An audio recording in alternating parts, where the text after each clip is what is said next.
Look at him, eating whatever he wants, never gaining a pound, while I'm stuck with the boring special and can't lose an ounce. How's your lunch, man? Amazing. Yours? So good. Oh, I'm so happy for you.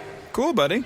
Weight loss isn't fair, but Mochi Health is. The affordable GLP-1 source that can fix your frustration with food. So, same time next week? No! Definitely. And your friends. Learn more at joinmochi.com. Mochi members have access to licensed physicians and nutritionists. Results may vary.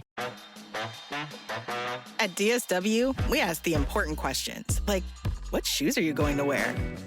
Whether you're prepping for wedding season, festival season, or just planning the ultimate vacay, the right shoes can make or break an RSVP. So own the moment. You've got big plans, and we've got just the shoes. At the perfect price, of course. Get ready to get ready with Designer Shoe Warehouse. Head to your DSW store or dsw.com today and let us surprise you. Voices for Justice is a podcast that uses adult language and discusses sensitive and potentially triggering topics, including violence, abuse, and murder. This podcast may not be appropriate for younger audiences. All parties are innocent until proven guilty in a court of law. Some names have been changed or omitted per their request or for safety purposes. Listener discretion is advised. My name is Sarah Turney, and this is Voices for Justice. Today, I'm discussing the disappearance of 3-year-old Lina Sardar Khil. After working with U.S. troops in Afghanistan for over 5 years, Lina's father Riaz was granted a special visa for him and his family to move to the U.S. The hope was to create a better and mainly safer life for them. In 2019, when Lina was just a baby, they settled in San Antonio, Texas. They returned to Afghanistan in 2021 to visit family and barely escaped with their lives. During their visit, they found themselves just feet away from a suicide bombing. Lina immediately fainted, and the family rushed to the airport to get back home to the U.S. But just months later, Lina disappeared from their apartment complex playground. Lina's father later told the media, quote, "We came from Afghanistan to have a happy and safe life here, but it didn't happen. My whole life was ruined." This is the case of Lina Sardar Khil. Lina was born on February 20th, 2018, to her parents Zarmina and Riaz in Afghanistan. Lina is the couple's first and only daughter. From 2013 to 2019, Riaz was a soldier with the Afghan army. He worked assisting U.S. troops in the Ghost province of southeastern Afghanistan on the border of Pakistan. In 2019, Riaz was given a special visa to take his family to start a new life in the U.S. He was excited to get out of Afghanistan in hopes of creating a better, safer life for his family. So they packed their bags and moved to a one-bedroom apartment in one of the largest cities in the U.S., San Antonio, Texas. Soon after, Riaz began working as a commercial truck driver, while Zarmina stayed home and began making friends in the community. It was a huge leap for the family. They're in a new country, learning a new language, and Riaz has a brand new line of work. Basically, everything was different. But things were going well, and soon Lina had a little brother. In the summer of 2021, the family made a trip back to Afghanistan to visit friends and family. But then, Lina and her parents found themselves just feet away from a suicide bombing that would kill hundreds of Afghans and 13 U.S. soldiers. Lina immediately fainted after the blast. Zarmina found her laying on the ground, motionless, fearing the worst. But ultimately, she and her family were okay and safely made it back to San Antonio. After the fall of Cabo, thousands of refugees settled in San Antonio. Lina's apartment complex, VSD Cabo, housed several of these families, creating a very tight-knit community. They were all kind of navigating their new lives in the U.S. together, often leaning on each other for support. But Lina's family was thriving. By December 2021, her parents were expecting their third child. On Monday, December 20th, 2021, after a very long, cold, and rainy week being cooped up in their apartment, Lina asked to go play on the playground in the apartment complex. According to reports, it was so close you could see this play area from the family's front door. Zarmina eventually gives in. The playground was filled with familiar adults and kids. There were at least a dozen children playing, along with a few parents watching nearby. Now, there are a lot of conflicting timelines and stories about this day. But I think it's safe to assume that Lina started playing on the playground sometime after 4 p.m. Meanwhile, Riaz is at a relative's house. It was his first family dinner since his brother arrived in the U.S., so Zarmina watches Lina from the area of her front door where the playground is in view. But then, around 5 p.m., she doesn't see Lina anymore. Zarmina tries not to panic immediately. There were a ton of people around, and the kids were always running in and out of each other's apartments, so she assumes Lina had to be around there somewhere. Zarmina asks around and begins knocking on doors around the complex, but no one has seen Lina. She calls Riaz by 6 p.m. to let him know that she can't find her. He calls their contact, a man who basically helps refugees navigate the U.S. He says if Lina's been missing for an hour, they need to call the police, which they do at approximately 7:15 p.m., after the family goes door to door looking for Lina a little bit longer. When the San Antonio police arrive around 8 p.m., they shut down the complex. They post an officer at every entrance and exit, and record everyone coming and going. If they were in a vehicle, it was searched, and their license plate was written down. They have officers searching in dumpsters and trash cans around the complex, and every crevice a small child like Lina could hide in. But it was clear that Lina was either in one of those apartments, or she was gone. At 10:30 p.m., an Amber Alert is issued for Lina. This episode of Voices for Justice is sponsored by Chewy. If you have pets, you probably know about Chewy, and you also know that when they say that they have everything you need to keep your pet happy and healthy, they're not messing around. To keep them happy, Chewy has over 100,000 products from all the brands my pets love at prices I love. To keep them healthy, Chewy offers pet prescriptions, pet insurance, telehealth vet visits, and they're even rolling out vet clinics across the country.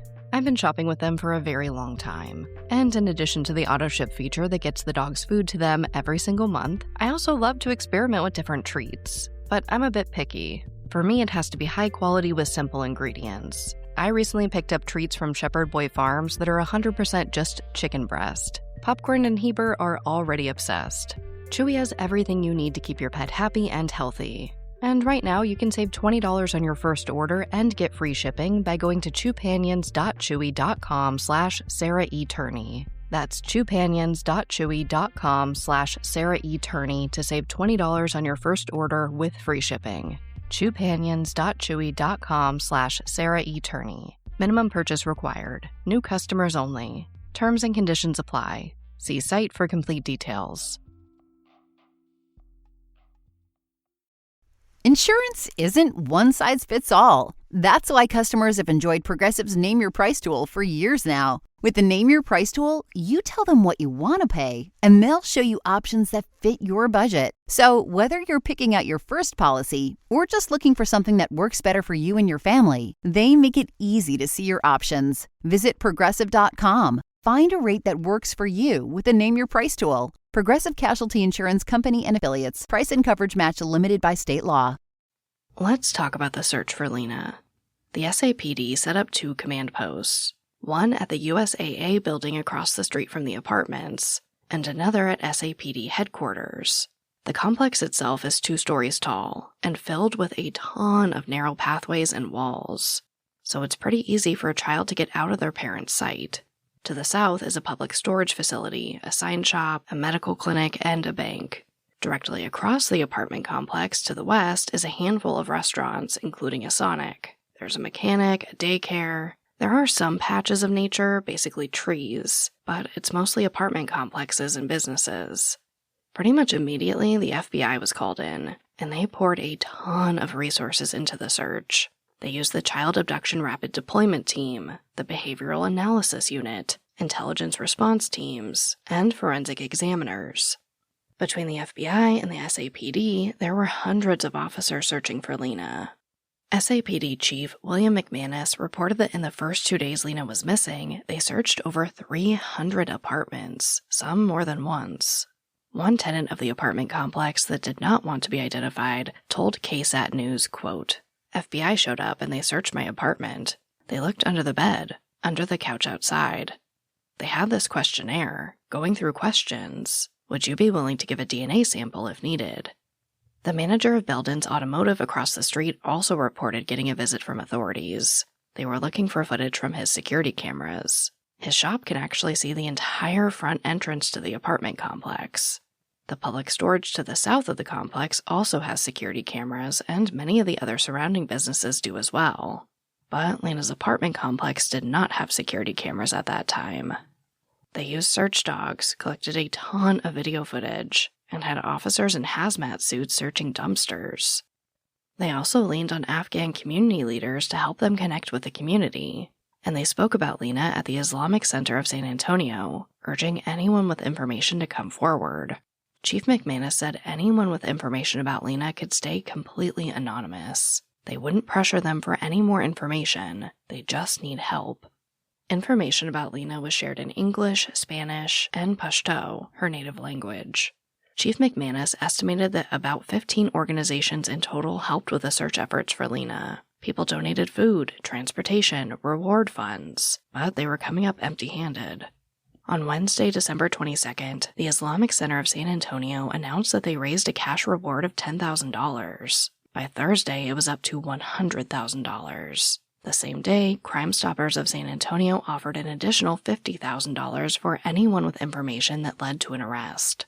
They have a $150,000 reward. 15 organizations assisting the search. The FBI basically at their disposal. But by December 25th, KSAT News reports that they are no closer to finding Lina. Chief McManus told them, quote, "There's nothing that we haven't done to try to find her. It's frustrating and disheartening. Disappointing that we haven't come up with something yet." Early on, the organization Eagles Flight Advocacy and Outreach, and specifically its founder Pamela Allen, helped Lina's family. Pamela now essentially acts as a public spokesperson for Lina's parents, and helps them communicate with authorities. She and the organization also help with everything from planning awareness events and searches. On January 4th, 2022, the SAPD utilized FBI divers to search a nearby creek. The family was not told this was happening beforehand. It was actually Pamela that found out first. She says she grabs the family's interpreter and heads to their apartment to tell them what's going on. And according to Pamela, Riaz falls to his knees sobbing over the news. He realizes they aren't looking for Lina alive, but they are now diving to recover her body. In an interview following the search, Pamela expressed her frustration with the lack of communication between the SAPD and Lina's family. Ultimately, Lina and nothing related to Lina was found in the creek. As the case progresses, the SAPD is hesitant to call it an abduction. About a week after Lina went missing, the SAPD and FBI held a joint press conference to update the public. They reiterate that right now, Lina's case is just classified as a missing persons case, not an abduction. When they are asked if they are looking at any suspects, they confirm that they are. But when asked if they suspected foul play, Chief McManus says, quote, "If we suspected foul play, the investigation would turn. But right now, we don't have enough to lead us in that direction." When asked what's making it so hard to find anything about Lina, Justin Garris, the acting special agent in charge of the FBI San Antonio field office, takes the mic and explains that they have a gap in their timeline for that day. So we have a gap right now, and I mentioned it last week, but from 4:49 p.m. last Monday, the 20th, till 5:07, there's an 18-minute window where we had visibility of, where we did not have visibility of Lina. A lot of the tips we've acquired are outside of that 18-minute window. So I would ask the public if they have any information or leads or anything they can provide us during that 18-minute window, that'd be of huge value to the San Antonio Police Department and FBI. Now, I'm not going to lie to you guys. I'm confused about what's happening at this point. It's not an abduction, they don't suspect foul play, but they are looking at potential suspects, presumably not involving foul play. I also don't really know what Garris means by visibility of Lina. Does he mean a visual as in security footage of some kind? I have to believe that someone in that complex had a camera doorbell. Is it just witness statements? Also, if this is a gap, does that mean that they have some idea of where Lina is after 5:07 p.m.? I'm really not sure if I'm just interpreting what they're saying wrong, or if they're being so vague it's not making sense. Then, on January 7th, 2022, the Amber Alert for Lina is discontinued, without really giving a reason why. The statement from the SAPD says, quote, Recently, a decision was made to suspend an Amber Alert for Lina. Amber Alerts are a tool used in investigations. While the Amber Alert for Lina has suspended, it's critical to communicate that Lina is still a missing person. And once again, we continue to follow up on leads and actively search for Lina. The missing persons case involving Lina Sardar Khil is an active investigation. The rest of the statement really just talks about how they're doing everything they can and bringing in outside agencies to assist. But that's really it. In February 2022, Lina's family moved forward with planning her 4th birthday party, assuming she would be back. Instead, it turned into an observance. There were pink decorations, balloons, cupcakes, and a banner displaying Lina's missing person poster. They also released 4 doves, prayed, and her father spoke to the media. When asked by KSAT News what a normal birthday celebration looks like for Lina, Riaz told them to check back next year, when Lina is home celebrating her 5th birthday. On the same day, an anonymous donor donated a large sum to Lina's reward fund, jumping the combined total to now $250,000. This episode of Voices for Justice is brought to you by Quince. I've been trying to be more intentional about what I wear each day. I'm leaning into pieces that feel effortless, comfortable, and still put together, and Quince has been my go-to. The fabrics feel elevated, the fits are flattering, and everything just works without overthinking it. They use premium materials like 100% European linen, organic cotton, and ultra-soft denim. And the best part? Everything is priced 50 to 80% less than similar brands. They work directly with ethical factories and cut out the middlemen, so you're paying for quality and craftsmanship, not brand markup. I recently just ordered their tiered linen dress, of course in black. I wanted to pair it with one of my favorite pairs of brown wedges. The problem was, I didn't have a brown purse. So I got that from Quince too. It's one of my favorite outfits. It's easy, effortless, and feels amazing, especially as we're getting a little bit warmer here in Phoenix. Refresh your everyday with luxury you'll actually use. Head to quince.com/justice for free shipping on your order and 365-day returns. Now available in Canada too. That's QUINCE.com/justice for free shipping and 365-day returns. Quince.com/justice.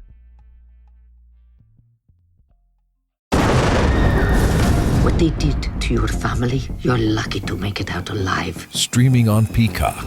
These men are going to come after me. Taking them out is my only chance. Put a bullet in her head. From the co-creator of Ozark. Looks like a family was running drugs. Execution-style killing, it's rare for the Keys. Any leads on who they might have been running for? The cartel killed my family. I'm gonna kill them. All of them. MIA. Streaming now. Only on Peacock.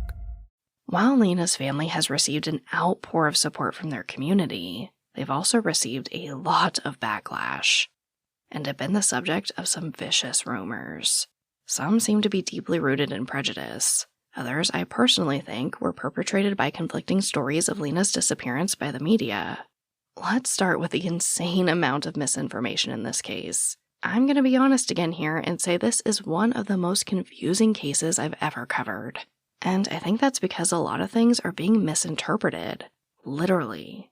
See, Riaz speaks Pashto, and therefore speaks to the media through an interpreter.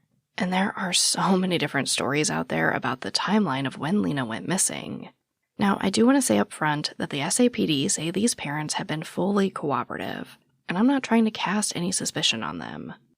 The reality of this case is there's no real definitive story of how Lina went missing, while at least a dozen children and a handful of adults were in the immediate area, and apparently saw nothing. None of the kids, none of the adults. No one saw this 3-year-old child walk away, get grabbed, go into another apartment. Nothing. The FBI poster for Lina just says that she went missing from the playground at the apartment complex. NamUs has no circumstances listed, and neither does the National Center for Missing and Exploited Children. So here are the stories I found about how exactly Lina went missing that day. The New York Times reports that Zarmina turned her head for no more than 5 minutes and Lina was gone.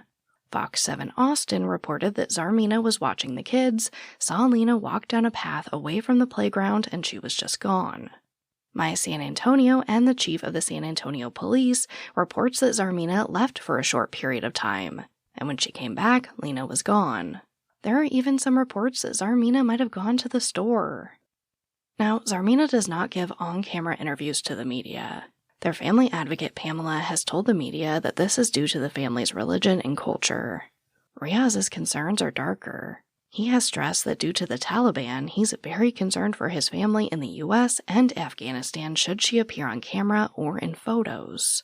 So Pamela and Riaz have been the public faces of Lina's case. In a situation like this, I would normally just take what the police say as the most accurate story. But I think it's important to consider Riaz's version of events also. Yes, when I arrived at home, I asked my wife that, tell me the story, what happened?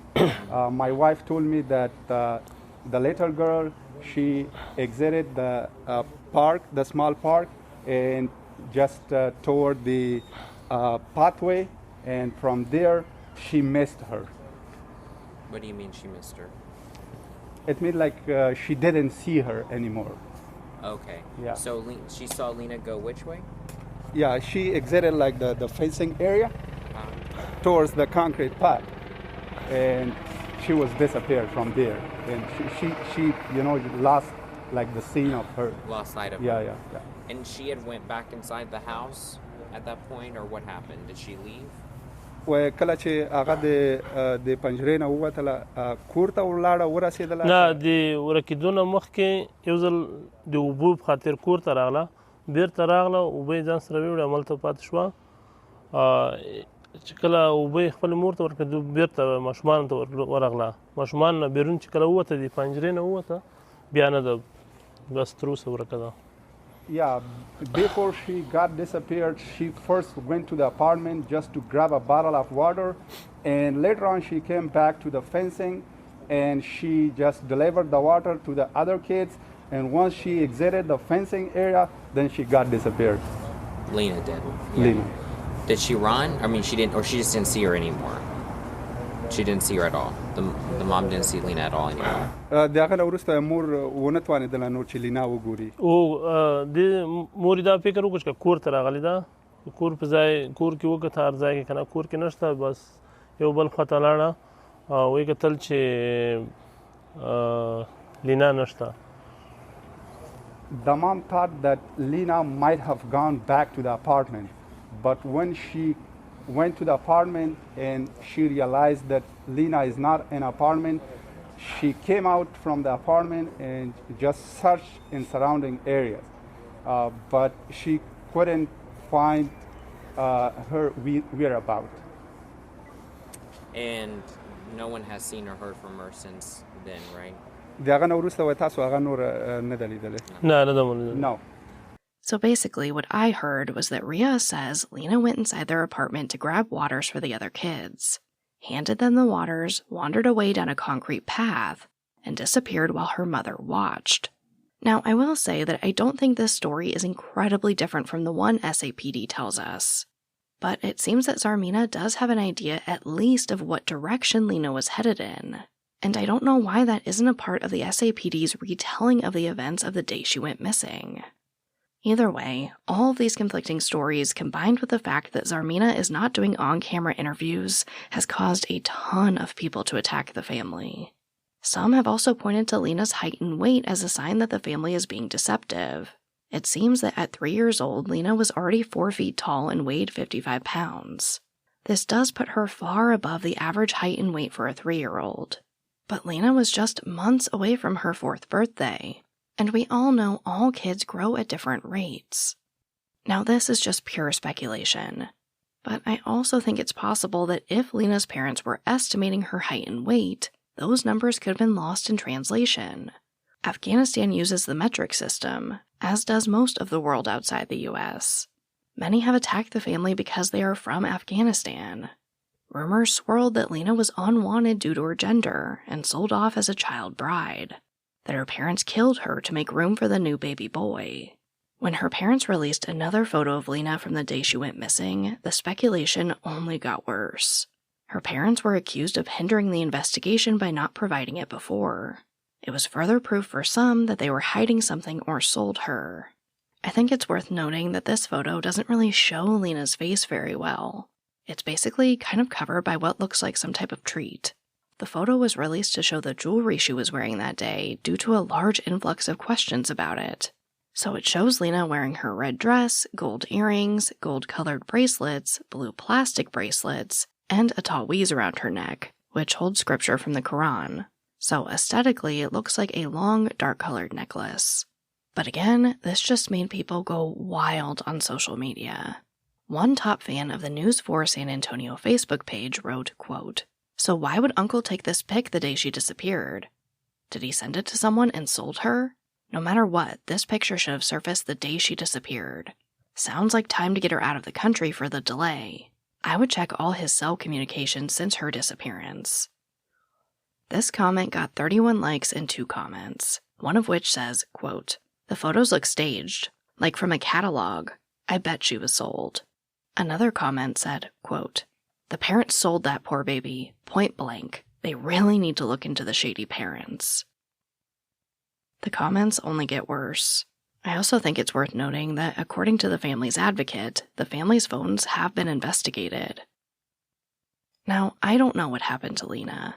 I can't say whether her parents or a relative was involved in her disappearance. But I can say that I don't think that photo or the timing of it is proof of anything other than what she was wearing. I also think it's worth noting that Lina's family is not hiding from the media by any means. Zarmeena and Riaz have participated in searches for Lina. We've discussed why her mother hasn't appeared in the media, and you can find Riaz doing countless interviews and participating in all of Lina's events. He's also been seen breaking down and crying about Lina in several interviews. According to Pamela Allen, Riaz even participated in a documentary feature about Lina that should be premiering on Paramount Plus in the future. Again, we don't know what happened, but I do think Riaz is doing all the things people look for in these parents to determine guilt. Are they cooperating? Are they showing emotion? Are they a part of the searches, doing interviews, etc.? And Riaz checks off all those things. I think the worst part is that, unfortunately, this hate for Lina's family has ultimately affected the search for her. Pamela and her organization completed a 27-mile search of a greenbelt a few miles away from the apartment complex in 2022. This area has been described as a place someone might dump a body. But in May, they announced that they were stopping similar searches due to the family being stalked, harassed, and bombarded with conspiracy theories. She told Ken's 5 News, quote, "We have people that are stalking us that go on these searches, that film us, take pictures of us, and come up with different stories. We just don't want to do these types of searches anymore. Things directed at them because they're Afghani and because they're Muslim. That's harsh. Riaz assisted our military forces when we were in Afghanistan. We brought him over here to make sure his family is safe. Then this happens." I think no matter where you land on what you think happened to Lina, we can all agree that any disruption of searches for her is ultimately not in Lina's best interest. So, what happened to Lina? Chief McManus remains adamant that they don't have any evidence to make them believe Lina was abducted, but they are still kind of treating the case as an abduction. He told KSAT News, quote, "It's kind of a hybrid missing person and abduction. I have not talked to anyone about this case, family or law enforcement, that's just not baffled. Nobody vanishes into thin air, and I don't believe that Lina did either." Aside from theories about the family being involved, some have speculated that it could have been a member of their community, or even a member of the Taliban taking revenge on the family, due to Riaz's long history of assisting U.S. troops.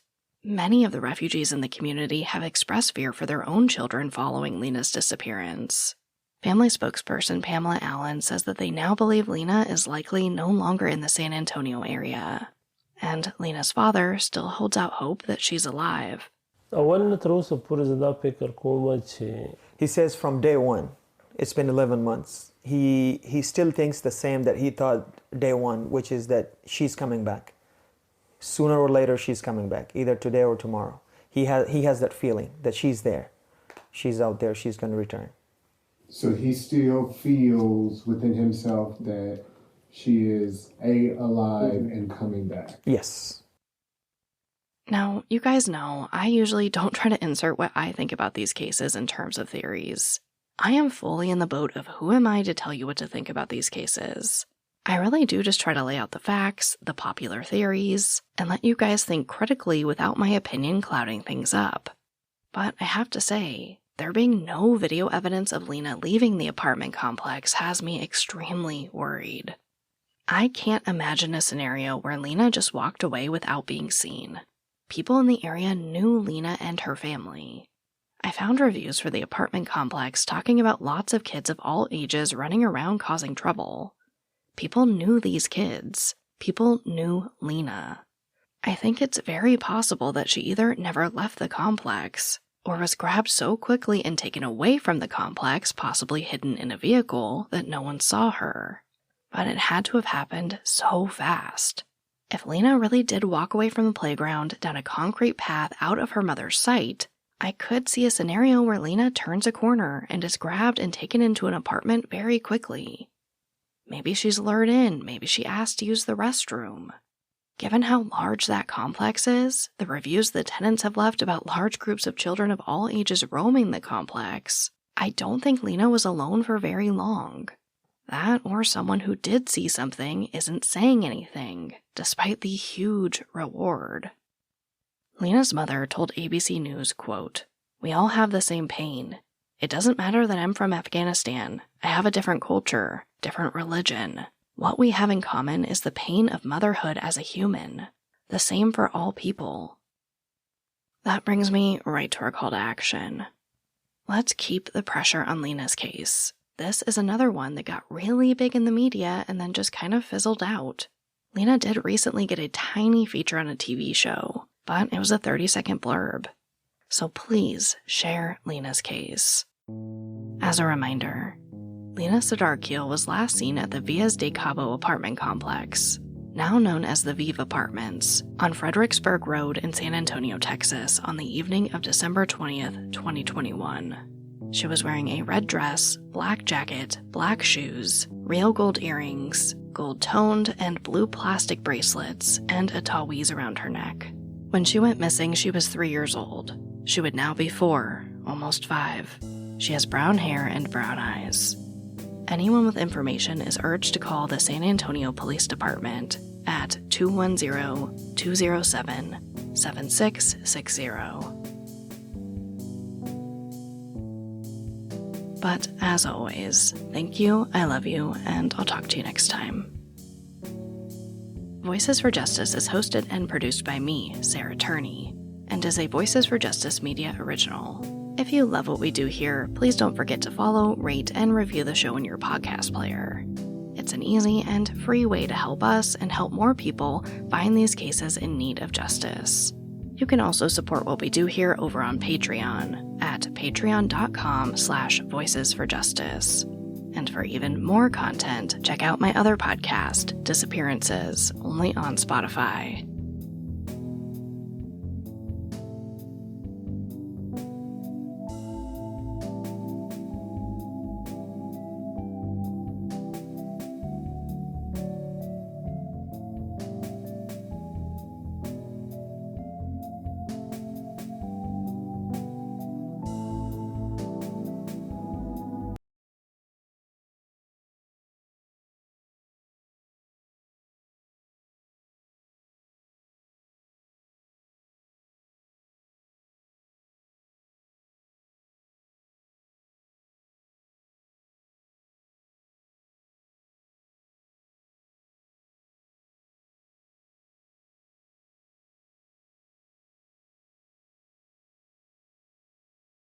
Welcome.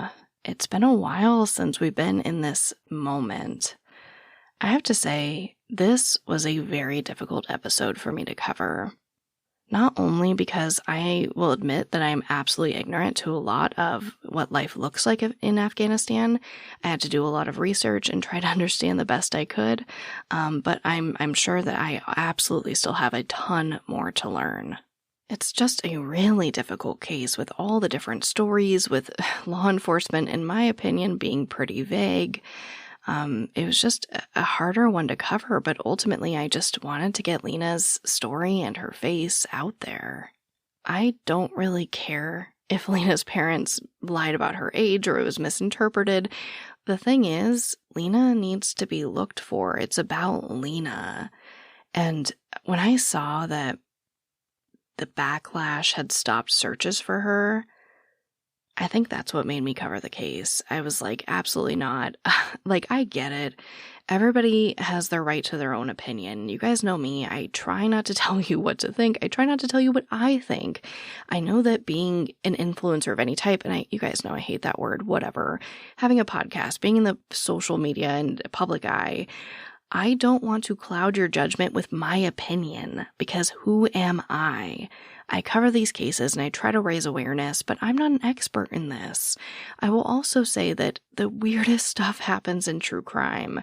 Just when you think you can predict a case, it'll go this insane way. Not all the time, right? There's obviously some pretty clear-cut stories, and a lot of them do follow a certain pattern, if you will.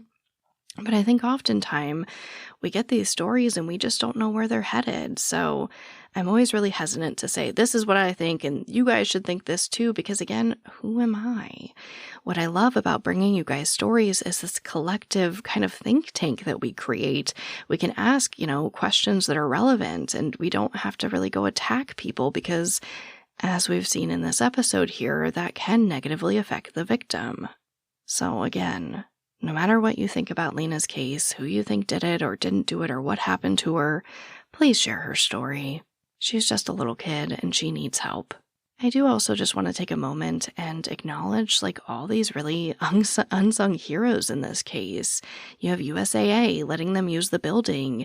You have this amazing advocacy group that has been fighting for them tooth and nail. You have the community leaders that are helping communicate with the community and with the police. And I mean, those incredibly generous donations. It's up to $250,000 for the reward fund. It's so weird to me when I went to, see what type of media coverage Lina's case got, because that is something I look for and I like to discuss. I was shocked when I saw that there weren't a lot of podcasts that covered her case. So again, I know I'm forever rambling in this after show, you guys, but just share her case, please. It seems like Lina's not getting a whole lot of love right now. And again, at the end of the day, we have a small child who is missing, and that's really all I care about. But as always, thank you for tolerating me. I love you, and I'll talk to you next time. Stitch Fix. Stop shopping, get styled. A+ on the outfit, Miss Turner. You are about to slay parent-teacher conferences. Oh, these? Just the most perfect fitting jeans my stylist sent me. Oh, hello, you, who didn't set one foot in a mall and still looks amazing. Just share your size, style, and budget, and your stylist sends personalized looks right to your door. Stitch Fix. Get started today at stitchfix.com. To my stylist. This look is dedicated to you. Thank you. Thank you.